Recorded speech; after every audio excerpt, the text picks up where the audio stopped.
సర్వతః పాణిపాదం తత్ సర్వతోక్షి శిరోముఖం సర్వతః శృతిమల్లోకే సర్వమా ఉచ్య తిష్టతి అనే ఈ భగవద్గీత శ్లోకాన్ని ఎవరైతే 25 రోజులలో 25,000 జపం చేస్తారో వారు ఎవరంటే చిన్న చిన్న వ్యాపారులు, అంటే చిరు వ్యాపార సంస్థలు ఎవరైనా సరే ఈ శ్లోకాన్ని 25 రోజుల్లో 25,000 జపం చేసినట్లయితే వారికి వ్యాపార లాభం లభిస్తుంది.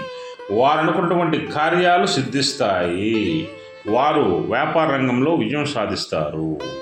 చిన్న చిన్న వ్యాపారస్తులు తప్పక ఈ శ్లోకం చదివి ప్రతినిత్యం జై శ్రీకృష్ణ జై శ్రీకృష్ణ జై శ్రీకృష్ణ అనుకుంటే చాలు. ధన్యవాదాలు.